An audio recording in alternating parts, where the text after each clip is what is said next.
Composition को तो आपने हाथ डाल लिया।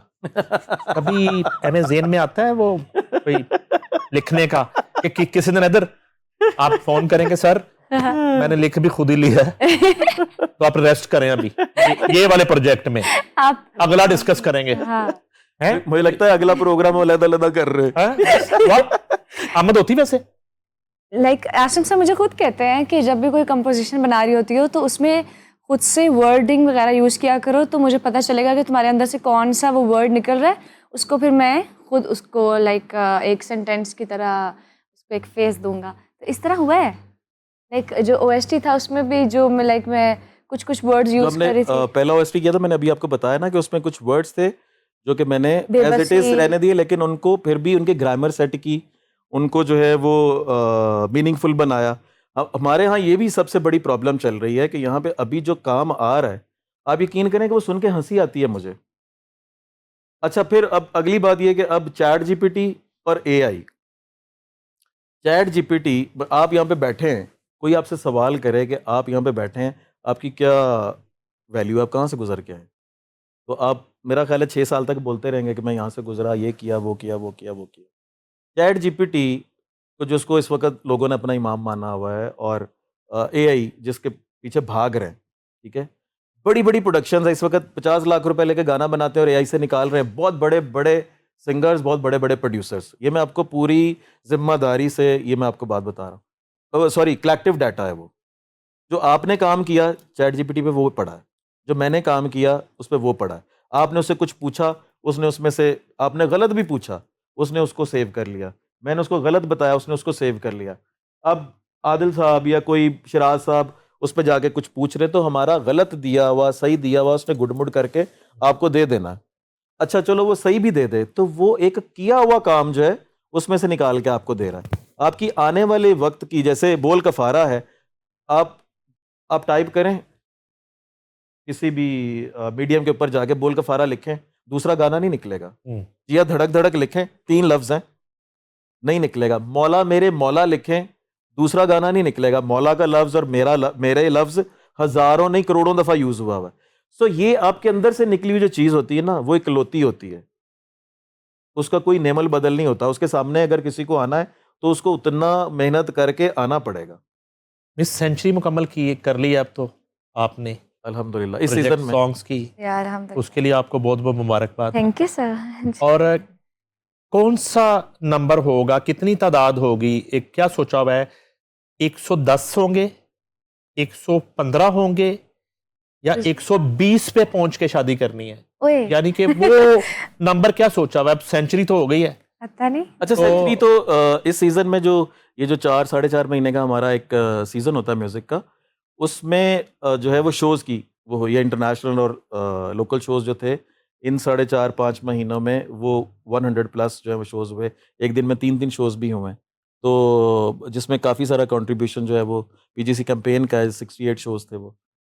विशेष है मेरी, जी बताइए। घर वालों को भी लेकर लाइक उनका ड्रीम हाउस बनाना है, जैसे मैंने लास्ट शो में भी आपके साथ शेयर किया था। वो तो हमने डिजाइन भी कर लिया। वो डिजाइन भी कर लिया था, हाँ। तो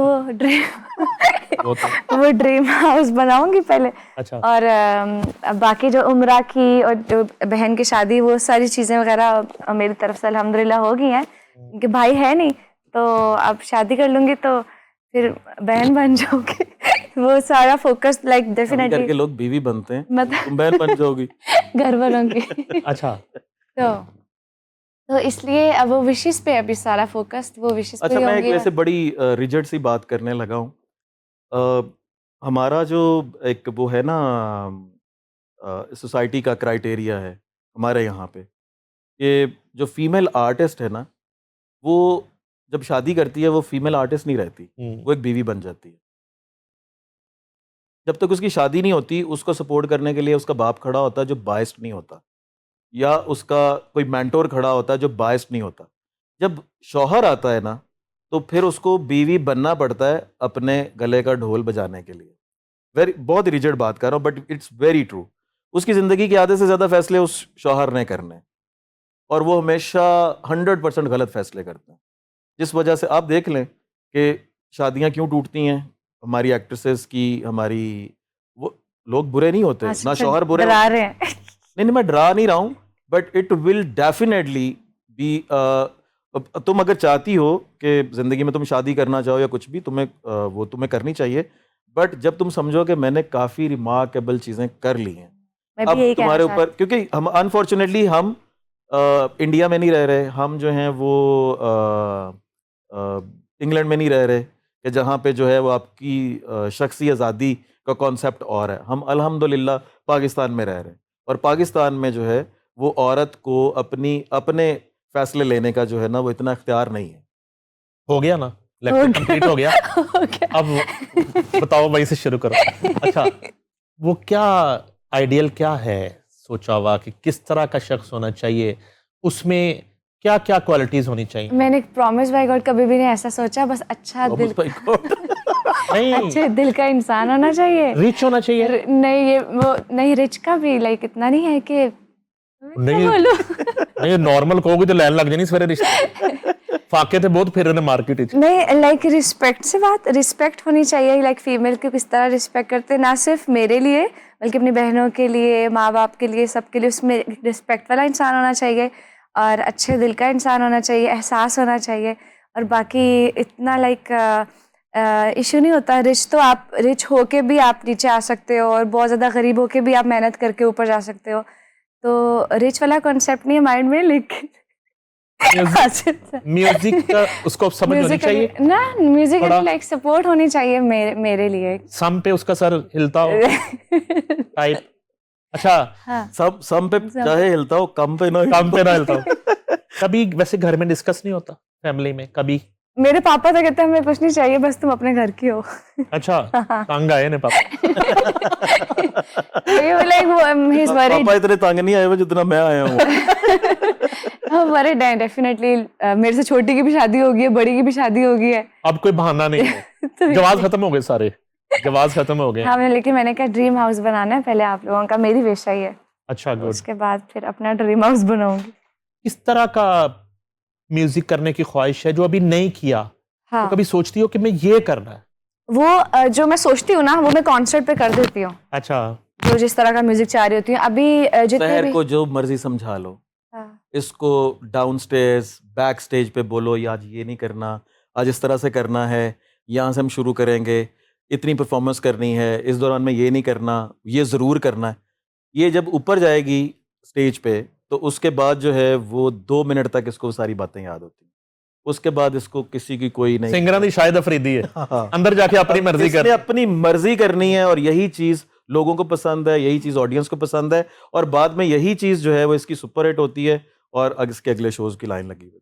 अभी एक फेस्टिवल हमने किया है, RNN TV मीडिया पार्टनर था, कवाली फेस्टिवल था। जी जी बिल्कुल, मियादाद खान साहब की बरसी की आपने, वो आपने कुछ नज़र से गुजरा, उसके हवाले से मैं उसकी सबसे पहले तो आपको बहुत ज़्यादा मुबारकबाद देता हूँ, क्योंकि मुझे पता है कि उसके इंतज़ामिया में जो है वो सबसे मजबूत किरदार था आपका, शेर मियादाद खान साहब को और उनकी फैमिली को भी जो है, क्योंकि हमने जब आंख खोली तो इस मुल्क में कोई अदबी फेस्टिवल्स हमने नहीं देखे, हमने कोई म्यूज़िक फेस्टिवल्स नहीं देखे, बल्कि हम उस दौर से अभी ताज़ा ताज़ा वो दौर गुजर रहा था कि जिसमें मज़हब की चादर जो है वो पहना के तो यहाँ पे ताइफे भी बंद कर दिए गए थे, और PTV पे भी एक दुपट्टा लहरा रहा होता था। तो मैं खुद एक जो है वो बड़ी कंजर्वेटिव फैमिली से हूँ, और अल्हम्दुलिल्लाह मुझे इस पे बड़ा फ़ख्र है, और पर्दा कोई बुरी बात नहीं है, लेकिन जब आप उसको मुसल्लत करते हैं तो वो एक बुराई है। तो खैर उस दौर में सिर्फ एक ही फेस्टिवल होता था, और वो उस्ताद नुसरत फ़तेह अली खान करते थे, और जो कि उनके वालिद साहब और उनके ताया जी की बरसी होती थी। इसे मैदान कहते थे, वही फैसलाबाद। मैदान होता था, फैसलाबाद में। एक बात ऐड कर लूँ यहाँ, जी जी ये जो अभी हालिया ये फेस्टिवल हुआ मियादाद खान, और इससे पहले याद सलामत हुआ 2 दिन का, इससे पहले जो आबाद लाहौर में अगर मैंने कोई इतना बड़ा इवेंट देखा तो वो हाजी इकबाल नकेबी ने उस्ताद नुसरत फ़तेह अली खान की बरसी अलहमरा हॉल 1 में की थी, जो सुबह 4 बजे तक चली थी। बिल्कुल सही कह रहे हैं। मैं उनको असिस्ट कर रहा था, आप भी उसमें शामिल, वो ब्रेडफोर्ड से आए जी, थे बिल्कुल ये ऐसे। करने, और यहाँ और की घर से सारी चले चीजें गए थे। जी जी जी। और हाजी इकबाल नकेबी जिसको भी फ़ोन करते थे ऐसे लगता था कि वो शख्स इंतज़ार कर रहा था इस कॉल का कि उन्हें बुलाएं नुसरत फ़तेह अली खान की याद मनाने के लिए। बिल्कुल सही कह रहे हैं। और मैं और हाजी इकबाल राहत फ़तेह अली खान के घर भी गए जेड ब्लॉक कार्ड देने, लेकिन वो बिजी थे हमेशा की तरह, तो सिर्फ वो नहीं आए जिनको ये काम करना था। उसके बाद अब मैंने ये रौनक देखी है। जी बिल्कुल, मैं वही कह रहा हूँ कि ये जिस तरह से अपनी जिम्मेदारी समझ के, और चूंकि मैं बच्चा था, थोड़ा पढ़ा लिखा भी था, तो शो से वापस आते थे। इवन मुझे अभी भी मेरे पास डायरी पड़ी हुई है जिसमें खान साहब का जापान के टूर का हिसाब मैंने किया हुआ है। तो कि मतलब इतने पैसे आए, इतना इस तरह से हुआ, ये वो यूरोप से वापस आए हैं, तो ये सारे शहरों के नाम अभी मैं जब जाता हूँ तो मेरी मेमोरी में इस तरह से हैं कि ये मैं पहले कागज़ों पे लिखता होता था कि अच्छा कैलगरी से इतने का शो हुआ था, टोरंटो से इतना। तो मेरी इनके साथ अंडरस्टैंडिंग है इन नामों के साथ। एक बड़ी अजीब सी बात आपसे पूछनी है क्लियर करने के लिए, क्योंकि मैंने 2-3 बड़ी नेगेटिव सी चीज़ें पिछले दिनों गुजरी। एक आध शख्स ने यहाँ बैठ के भी कोई इस तरह की बात कर दी। इतना जितना आपका वक्त गुजरा खान साहब के साथ, हाजी इकबाल नकेबी का वक्त गुजरा, तो आप तो घर के लोग थे, तो खान साहब को कोई शौक भी था, कोई सिगरेट वगैरह, ड्रिंक वगैरह कभी? बिल्कुल भी नहीं। एक और बात की तस्दीक कर दें, जी जी, उनके सामने किसी को ये करने की इजाजत कभी थी या जुर्रत थी कभी? हाजी साहब के साथ आपकी मेरा ख्याल है सबसे यंगेस्ट दोस्त आप थे हाजी साहब के। मैं ज़ाहिर है ऐसे ही है, और आपसे काफ़ी ज़्यादा एजड थे तार सरवर मीर साहब भी और दूसरे अहबाब भी। तो मतलब एक माहौल होता था जब हाजी इकबाल नकीबी होस्ट कर रहे हैं, घर पे इकबाल टाउन में हैं या इधर स्टूडियो सब लोग बैठे हुए हैं, तो एक माहौल होता था दोस्ताना सा, खाने आ रहे हैं और सब हर चीज़ चल रही है। जैसे ही खान साहब की एंट्री आती थी बाहर, तो हाजी साहब जो है ना, वो जिस तरह के भी मूड में होते थे, वो सारी चीज़ें जो हैं समेट दी जाती यही तो मैं कह रहा हूँ। और वो सब कुछ, और सब बिल्कुल इस तरह से जो है वो बैठ जाते थे कि मेरा नहीं ख्याल मैंने इस तरह का जो है वो बड़े बड़े मौलवियों का भी जो है ना वो नहीं करते हुए देखा। यानी खान साहब की तरफ से तो इजाजत ही नहीं थी जी जी जी, कि उनके ऑफिस में, उनके घर पे सवाल ही पैदा नहीं होता, कभी बैक स्टेज, सवाल ही पैदा कभी नहीं कोई ये ममनुआ अशिया इस्तेमाल कर रहा होता, हो, सवाल ही पैदा नहीं होता, सवाल ही पैदा नहीं होता। और जो ये सबसे बड़ी दलील है, अगर कोई ये कहता है ना, तो इसका मतलब है कि उसका दूर दूर से ताल्लुक ही नहीं था। उसका वास्ता ही नहीं है।